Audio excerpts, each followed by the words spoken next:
12 tahun yang lalu, kerusuhan yang terjadi di PT Dridok Nanindah Tanjung Uncang, telah menjadi catatan sejarah bagi Batam. Pada hari Kamis pagi, tanggal 22 April tahun 2010 itu, suasana di PT Dridok Nanindah mendadak mencekam. Berawal dari salah seorang pekerja warga negara asing asal India, yang mengucapkan kata hinaan kepada salah satu pekerja asli warga negara Indonesia, yang mengatakan bahwa semua orang Indonesia itu bodoh. Mendengar hal itu, ribuan pekerja di perusahaan tersebut mengamuk, dan bergerak mencari pekerja asing asal India itu, untuk memastikan agar pelaku diusir keluar dari kota Batam. Kemarahan pekerja semakin tak terkendali, akibatnya, sejumlah kendaraan petinggi perusahaan yang terparkir di depan gedung manajemen, menjadi sasaran amukan massa.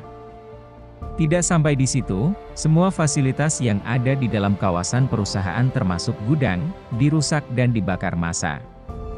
Akibat peristiwa itu, sebanyak 42 ekspatriat dari berbagai negara, di antaranya Belanda, Myanmar, Singapura dan Malaysia, diamankan di Mapoltabes Barelang karena tidak bisa kembali ke tempat tinggalnya, yang berada di kawasan PT tersebut. Selain tersangka utama, beberapa pekerja yang dikhawatirkan dapat memicu suasana negatif di lokasi tersebut, telah dilarang masuk untuk bekerja. Ketua Konsulat Cabang Serikat Pekerja Metal Indonesia saat itu, menyatakan, bahwa kerusuhan yang terjadi di PT Dridok Shipyard Tanjung Uncang, menjadi warning terakhir, bagi Kepala Dinas Tenaga Kerja Kota Batam.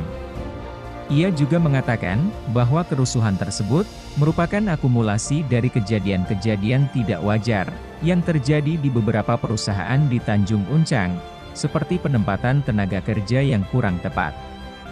Selain itu, tenaga kerja asing yang bekerja di Batam, juga tidak didampingi dengan pekerja dari Indonesia. Kalaupun didampingi, kualifikasi dan kompetensi orang Indonesia yang dijadikan pendamping, tidak sebanding dengan tenaga kerja asing tersebut. Sehingga dengan entengnya, mereka menganggap sumber daya pekerja Indonesia itu rendah. Hal ini, menyebabkan terjadinya kecemburuan sosial, antara tenaga kerja asing dengan pekerja Indonesia, ditambah lagi dengan perbedaan gaji yang diterima karyawan Indonesia, jauh lebih kecil dibanding tenaga kerja asing. Kepala Polisi Polrestabes Barelang saat itu, berjanji akan mengusut tuntas masalah tersebut.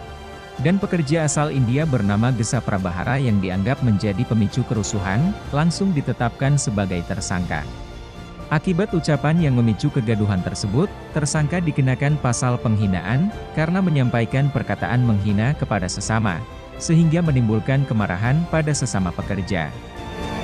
Wali Kota Batam saat itu, juga mengatakan, bahwa kerusuhan tersebut, menjadi perhatian khusus pemerintah Kota Batam, keamanan dan Badan Pengusahaan Kawasan Batam.